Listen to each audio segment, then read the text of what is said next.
আল্লাহু আকবার, আল্লাহু আকবার।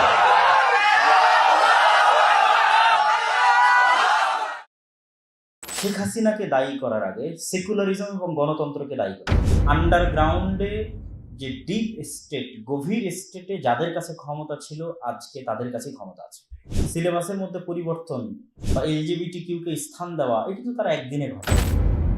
আসসালামু আলাইকুম ওয়া রাহমাতুল্লাহি ওয়া বারাকাতুহু। যেহেতু ঢাকাতেই ছিলাম সেহেতু চলে এসেছি এবং আল্লাহ যেভাবেই তাকে লিখে রেখেছিল, তবে আমি উপস্থিত হতে পেরে আল্লাহ শুকরিয়া আদায় করছি। আলহামদুলিল্লাহ। আমি হয়তো বহু বক্তব্যে এই বিষয়ে হালকা ইঙ্গিত দিয়েছি যে আমরা যেটিকে বাহ্যিক অর্থে ক্ষমতা দেখছি, সবসময় প্রকৃত অর্থে এটি ক্ষমতা নয়। আমরা সকলেই জানি যে কুলিল্লাহুম্মা মালিকাল মুলক, প্রকৃত অর্থে ক্ষমতা আল্লাহ সুবহানাহু ওয়া তাআলার হাতে। আর ইয়ানজিউল মুলক, তিনি রাজত্ব ছিনিয়ে নেন। এই আয়াতটার যদি শাব্দিক অর্থ আপনি দেখেন আর গত ৩৬ দিনের ছাত্রদের আন্দোলন দেখেন এবং কিভাবে আল্লাহ সুবহানাহু ওয়া তাআলা রাজত্ব ছিনিয়ে নিলেন, আল্লাহ সুবহানাহু ওয়া তাআলা বলেননি যে আল্লাহ রাজত্ব নিয়ে নেন, ছিনিয়ে নেন। ইয়ানজিউল মুলকা, রাজত্ব ছিনিয়ে নেন মিম্মান ইয়াশা, যার থেকে চান ছিনিয়ে বের করে নেন। তো আল্লাহ সুবহানাহু ওয়া তাআলা কিভাবে দীর্ঘ ১৫ বছরের ফ্যাসিজমের পায়ের নিচ থেকে রাজত্ব ছিনিয়ে নিলেন তা তো আমরা দেখলাম। তো বাহ্যিকভাবে যে ক্ষমতাটি আমরা দেখি, আমার কাছে সবসময় বা আরও যারা এটি নিয়ে ভালো স্টাডি করেছেন তাদের নিকটেও এটি আসলে প্রকৃত অর্থে ক্ষমতা নয়। কেননা ডেমোক্রেসি একটি ধোঁকা, গণতন্ত্র মুসলমানদের জন্য একটি ধোঁকা, এবং গণতন্ত্র দিয়ে কখনোই পূর্ণাঙ্গ ইসলামী খেলাফতের উত্থান সম্ভব নয়। গণতন্ত্রের কবর রচনার উপরেই পূর্ণাঙ্গ ইসলামী খেলাফতের উত্থান ঘটে। যেমন আমি যদি উদাহরণ দিয়ে বলি যে সেই দিন ৫ই আগস্টে যদি শেখ হাসিনা পদত্যাগ না করত, তাহলে অবশ্যই দেশ গৃহযুদ্ধের দিকে এগিয়ে যেত। এবং যখন দেশ গৃহযুদ্ধের দিকে এগিয়ে যেত, তখন সর্বপ্রথম যে জিনিসটি ধ্বংস হতো সেটি হচ্ছে গণতন্ত্র। গণতন্ত্রের যে কাঠামো বাংলাদেশে আছে এটি ধ্বংস হয়ে যেত। আর আমেরিকা কখনোই চায় না যে গণতান্ত্রিক সিস্টেম কোথাও কলাপস করুক, ধ্বংস হয়ে যায়। কেননা এই গণতান্ত্রিক সিস্টেম যদি ধ্বংস হয়ে যেত, তো ১০-১৫ বছর ২০ বছরও যদি গৃহযুদ্ধ চলতো বাংলাদেশে, তো তারপরে পরিপূর্ণ উত্থান ঘটতো ইসলামী খেলাফতের। এই জন্য আমেরিকা চায়নি অক্সিজেনের মধ্যে থাকলেও, আইসিইউর মধ্যে থাকলেও যেন গণতান্ত্রিক সিস্টেমটা বহাল থাকে, যেটি আমরা দেখতে পাচ্ছি যে হ্যাঁ, বহাল রাখা হয়েছে। এবং পুনরায় সেই গণতন্ত্রের বুলি আউড়িয়ে আবার নতুন কারো নিকটে ৫ বছরের জন্য ক্ষমতা হস্তান্তর করা হবে। এই জন্য আমি বলেছি এবং আজকেও বলছি যে আমাদেরকে ফ্যাসিজমের জন্য, আয়না ঘরের জন্য, হাজারো ছাত্র জনতাকে হত্যা করার জন্য, পঙ্গু করার জন্য শেখ হাসিনাকে দায়ী করার আগে সেকুলারিজম এবং গণতন্ত্রকে দায়ী করতে হবে। আমাদের উপরে ১৫ বছরের শাসন, জুলুম, অত্যাচার তো গণতন্ত্রের নামেই চালানো হয়েছে। ১৬ বছর সেকুলারিজমের শাসন তো গণতন্ত্রের নামেই চালানো, ফ্যাসিজমের শাসন তো সেকুলারিজমের নামেই চালানো হয়েছে। তাহলে জাস্ট কোনো একটা নির্দিষ্ট বিষয়ের প্রতি যখন ক্ষোভ তৈরি হয়ে যায়, তখন সিস্টেম বাকি রেখে যার প্রতি ক্ষোভ তৈরি হয়েছে তাকে সরিয়ে দেওয়া হয়, যেন মানুষের তাৎক্ষণিক ক্ষোভটা কি হয়, প্রশমিত হয়। কিন্তু আসলে আমাদের ক্ষোভটা তৈরি হওয়া উচিত ওই সিস্টেমের উপরে। এই সিস্টেমে আমাদেরকে, এই গণতান্ত্রিক সিস্টেম, এই সেকুলার সিস্টেমে আমাদেরকে ১৫ বছর আয়না ঘরের মাধ্যমে, গুলির মাধ্যমে, অত্যাচারের মাধ্যমে, গুমের মাধ্যমে আমাদেরকে আহত এবং নিহত করেছে। অতএব এই সিস্টেমের কে ধ্বংস করে এখানে ইসলামী খেলাফতের উত্থান করতে হবে। তো সেক্ষেত্রে ঘটবে কিভাবে? এবং এই চলমান যে ডেমোক্রেসি আছে, গণতন্ত্র আছে, এখান থেকে আমরা মুক্তি পাবো কিভাবে, বা যে ইসলামোফোবিয়া, সেটির দিকে আমি আসতেছি। দেখেন, প্রধানমন্ত্রী শেখ হাসিনা চলে গেল। প্রধানমন্ত্রী শেখ হাসিনা যখন ১৫ বছর তার যে ফ্যাসিজম ছিল, সেই সময়ে আন্ডারগ্রাউন্ডে যে ডিপ স্টেট, গভীর স্টেটে যাদের কাছে ক্ষমতা ছিল আজকে তাদের কাছে ক্ষমতা আছে। ওই ১৫ বছরেও অদৃশ্যভাবে তাদের কাছে ক্ষমতা ছিল। যদি নাম ধরে বলি, প্রথম আলোর কাছে ক্ষমতা ছিল, ডেইলি স্টারের কাছে ক্ষমতা ছিল, ব্রাকের কাছে ক্ষমতা ছিল, আজকে তাদের কাছে ক্ষমতা আছে। তো আমাদের মুসলমানদের সমস্যা হচ্ছে, আমিও সেই কাতারে, সেই তালিকায়। আমাদের ব্যর্থতা হচ্ছে যে আমরা যখন তারা কোনো কিছু ঘটায় তখন আমরা রিয়্যাক্ট করি, আমরা নিজেরা কিছু ঘটাতে পারি না। এই কোথাও রাসূল সাল্লাল্লাহু আলাইহি ওয়াসাল্লামকে অপমান করা হলো, তখন আমরা রিয়্যাক্ট করলাম, মিছিল মিটিং বের করে নিয়ে আসলাম। অবশ্যই এটা আমাদের দায়িত্ব এবং কর্তব্য।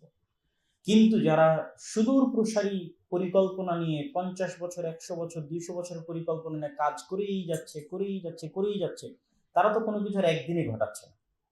সিলেবাসের মধ্যে পরিবর্তন বা এলজিবিটিকিউকে স্থান দেওয়া, এটা তো তারা একদিনে ঘটায়নি, দীর্ঘদিনের সুদূর প্রসারী পরিকল্পনার মাধ্যমে ঘটিয়েছে। কিন্তু যখন আমরা জানতে পারছি যে এটি ঘটে গেছে, যে আমাদের সিলেবাসে শরীফার গল্প অন্তর্ভুক্ত হয়ে গেছে, তখন আমরা রিয়্যাক্ট করতেছি। কিন্তু ওই সিলেবাসে যেন শরীফার গল্প কোনোদিন অন্তর্ভুক্ত হতেই না পারে, বরং ওই সিলেবাসটা যেন মুসলমানদেরই কন্ট্রোলে থাকে, যেহেতু 90% মুসলমানের দেশ। তার জন্য আমাদেরকে পলিসি মেকিংয়ে অংশগ্রহণ করতে হবে এবং বাহ্যিক যে আমরা আন্দোলন করছি, সংগ্রাম করছি বা বড় বড় লেকচার দিচ্ছি, সেটির পাশাপাশি বেশি গুরুত্ব দিতে হবে এই ধরনের ডিপ স্টেট তৈরি করার জন্য।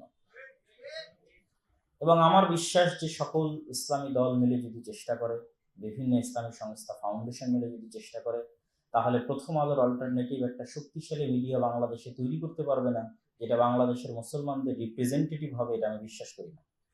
ঠিক ব্র্যাকের মতো বা তার চাইতে শক্তিশালী অর্থনৈতিক প্রতিষ্ঠান মুসলমানেরা তৈরি করতে পারবেন, এটা আমি বিশ্বাস করি না।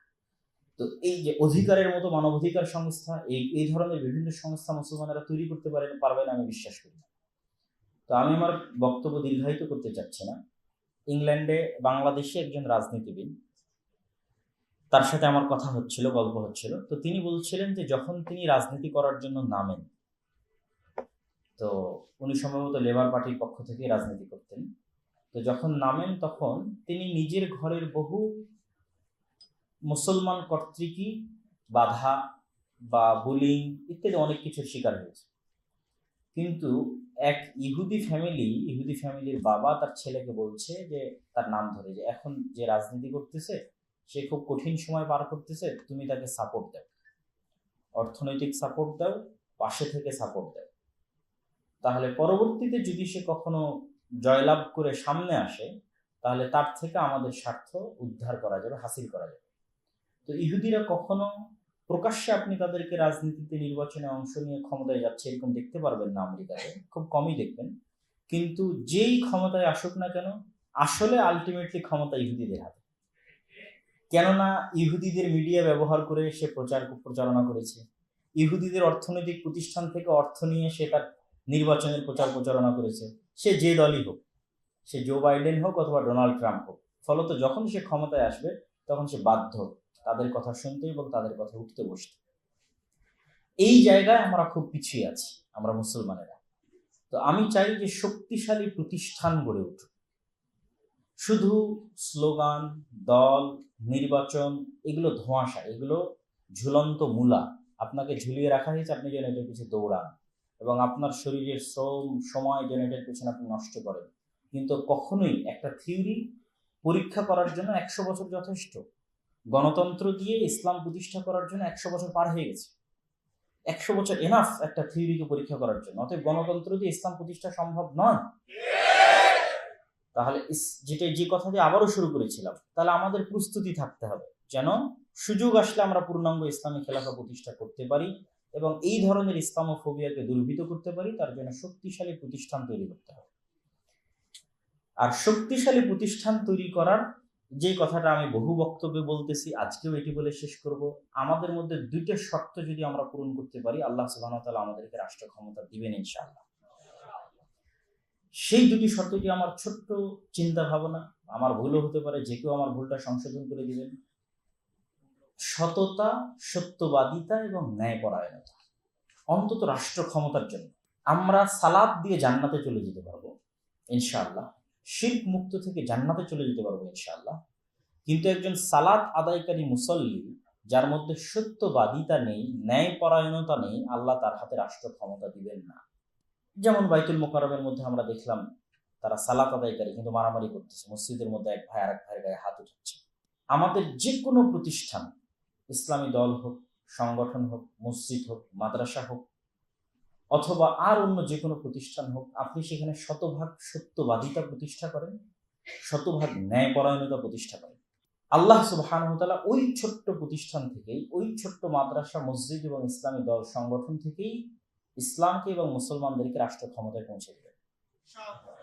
আপনি আফগানিস্তানের হিস্ট্রি নিয়ে গবেষণা করেন, কেন আল্লাহ সুবহানাহু ওয়া তাআলা তাদেরকে রাষ্ট্র ক্ষমতা দিবেন। আপনি গবেষণা করতে করতে করতে করতে আপনাকে ফাইনাল রেজাল্ট এটিই পৌঁছতে হবে যে তারা তাদের নিজের মধ্যে, নিজের দলের মধ্যে, রাষ্ট্রের মধ্যে যে বিষয়ে কখনো চুল পরিমাণ ছাড় দেয়নি, সেটি হচ্ছে সত্যবাদিতা এবং ন্যায়পরায়ণতা।